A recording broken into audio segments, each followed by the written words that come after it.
In this video, we're going to be doing a testing video on this first alert. This first alert model is SMI100AC hardwired battery backup ionization smoke detector I happen to have. And we're going to test the other detectors for the smoking carbon monoxide talking smoke alarms that I happen to have that's also carbon monoxide too.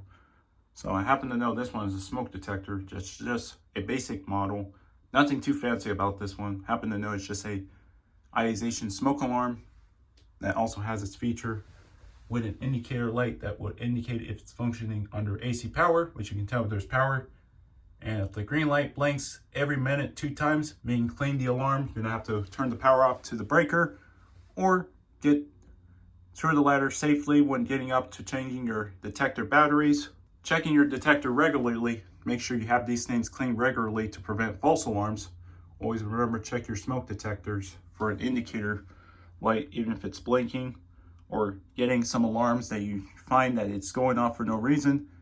It's always good to check on which detector has triggered the alarm. So this one, no false alarms or anything. It's working normally. I've tested it regularly. The test button functions on this one. All right, let's go ahead and start testing these smoke alarms and the other detectors around the house, just to show you guys these detectors in action, actively tested by the test button. And always check your manufacturer on the user's manual if you're not sure what the indicators mean on these detectors. So it should communicate to you, even if you're having faults or false alarms, you will see a light blink in this detector.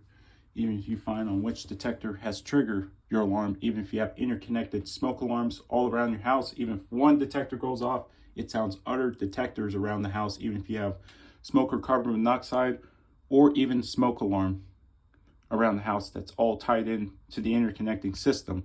But mine's happen to be not interconnected, only just powered by hardwiring circuit on the AC power of being powered by the breaker in the house.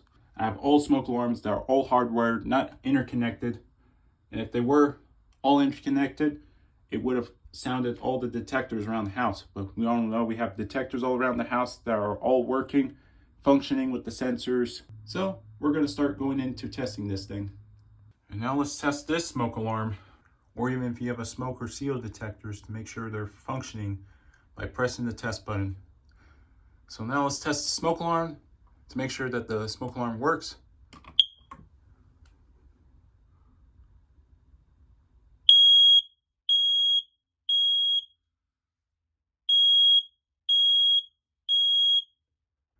You can tell this one happens to function perfectly.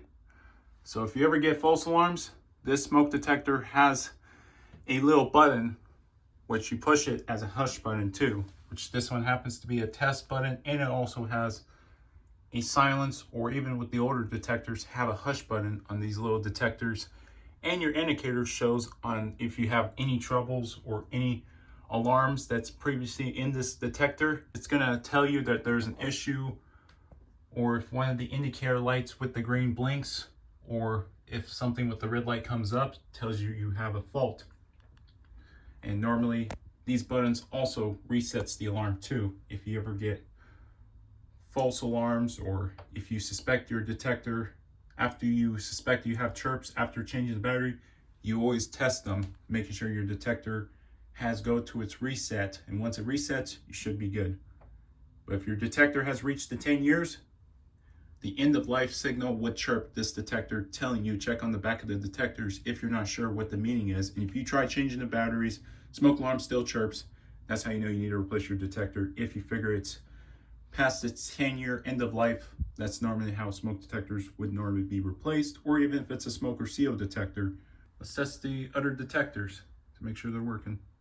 So let's test this one. Happens to be the same detector like the one in my bedroom. So we're gonna test this one.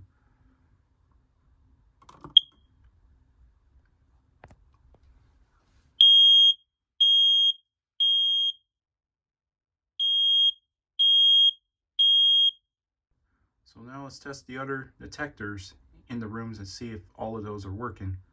So I'm going to show you guys the detectors around the house, if you guys are wondering on what detectors I happen to have.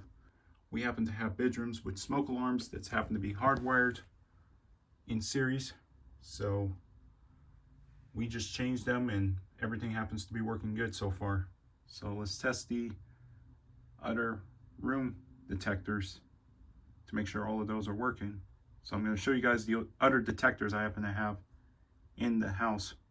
We are going to be testing this smoke and seal detector that I happen to have in the hallway, which happens to be the talking voice alarm version, which happened to be smoke and seal detector. So we're going to test this.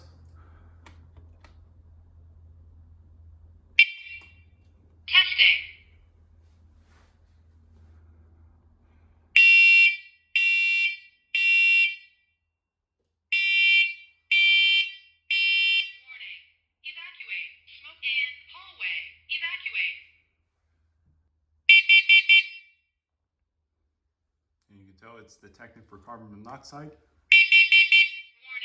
Evacuate. Carbon monoxide in hallway. Evacuate.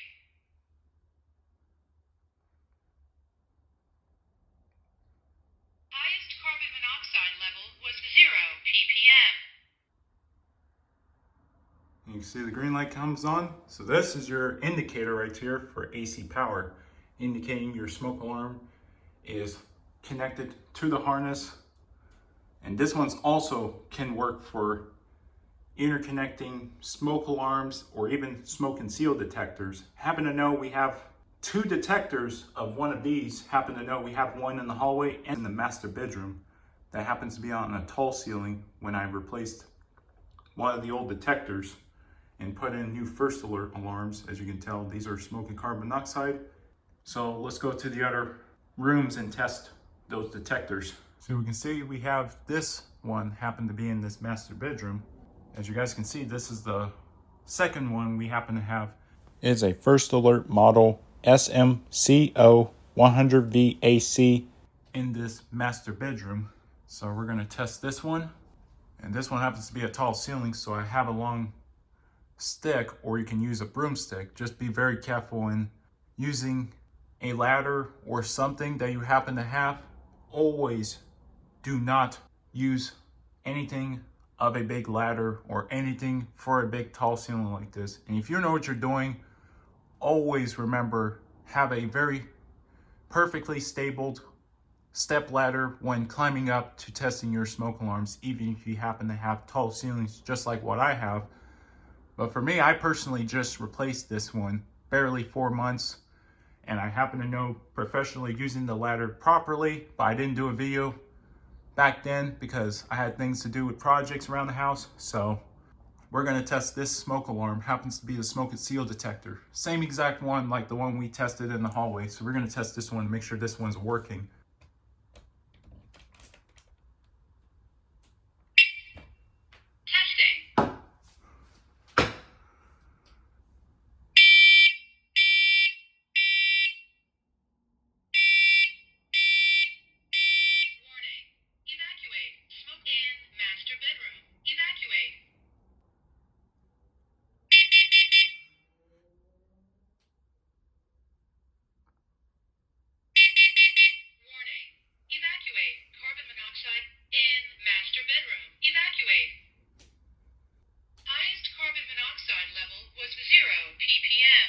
You guys can see this is the first alert battery powered smoke detector I happen to have.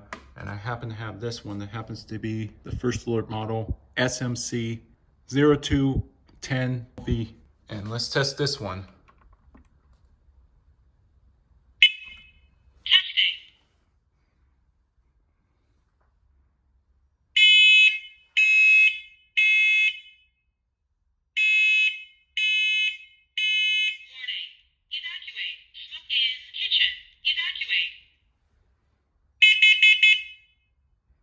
You can see it's going to its test mode. Warning. Evacuate. Carbon monoxide in kitchen. Evacuate. Highest carbon monoxide level was 0 ppm. You can tell this is the one I happen to have downstairs. So this one happens to be working. Tested all through its test on for smoke detection and also tests for carbon monoxide, which is pretty cool with these detectors. So that's all for the testing of this smoke alarm. And thank you very much for watching this video. And I hope you found this video helpful. If you did, please consider hitting the like button and make sure you click that subscribe button if you haven't already on this repair channel. And have a great day and stay safe. Bye.